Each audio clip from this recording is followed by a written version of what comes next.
I became a YouTuber 12 years ago, and I've made some insanely viral videos, like this video, and this video, and this video. And you're probably wondering, how did I think of these video ideas? Where did they come from? And today, I'm gonna share with you a story on how I did that. My name is Nathan, and this is the Blueprint channel where we help creators build valuable attention. And today's video is very, very special because I've been a YouTuber for 12 years, and I've published nearly 5,000 videos. But something that I thought was really interesting about my YouTube channel was I pulled some of my favorite things from my childhood and turned them into videos, and they went viral. So let me explain here. And the first one is Lego bricks. When I was a kid, I would always ask for Legos. And this was when I was like, 8, 9, 10 years old. I always wanted Lego sets. And whenever I got the Lego sets, I would actually throw away the instruction manual and I would build something kind of whatever I wanted, whatever I could think of. I would build spaceships. I built an entire town in my bedroom with like skyscrapers and all these different things and cars going through the streets, but I did all of it with no instruction manual. I think what's special about me doing that is that it really opened my creative brain for making videos in the future.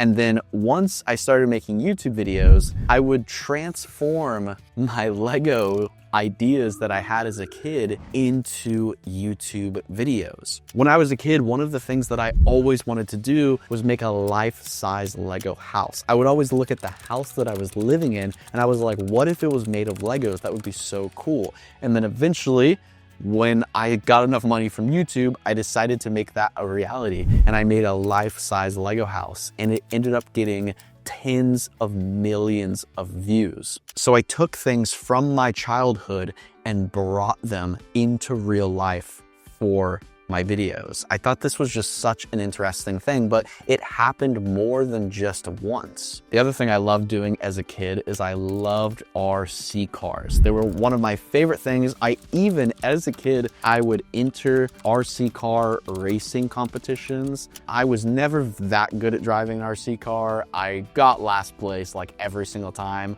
but I even tried to become like a professional RC car driver. Another thing I love doing with RC cars is I would take them apart and try to modify them. I would upgrade the engines, I would upgrade the suspension, I would put a new body on it. I would always mess with these RC cars. And a lot of the RC cars that I was messing with were the high-powered ones. I never got into the gas ones, like the nitro ones, but I was always messing with the electric ones that were like super fast. I remember that I had this one that my dad bought me for Christmas. It was a Traxxas RC car. I think it went like 60 miles per hour. It was insane. As a kid, having a 60 mile per hour RC car, kind of dangerous, but I was careful with it.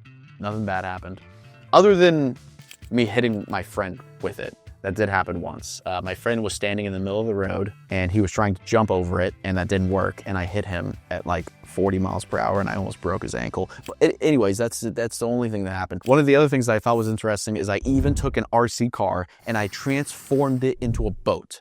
I'm not even kidding. I took the engine out of the RC car, I put it into this big plastic boat, I sealed it up, and then I literally turned an RC car into a boat. And I drove it around in my bathtub, like literally. But my love of RC cars translated to tons of video ideas that I did on my channel. I did, RC car videos where I hydro dipped them. I did RC car videos where I jumped off my roof. We did an RC car video where I bought the world's biggest RC car, and we did all of these different things, and they translated into millions of views on YouTube. This is me just taking things from my childhood and making them into real life again, and obviously doing bigger, more extreme versions of them because now I got that YouTube money that I can spend to make cool videos. The other thing that I brought from my childhood into my YouTube channel is trampolines. It was Christmas morning, and I don't remember what year it was. It was probably like 2008 or something. And Santa Claus got me a trampoline. I don't know how he fit it down the chimney, but there was a whole trampoline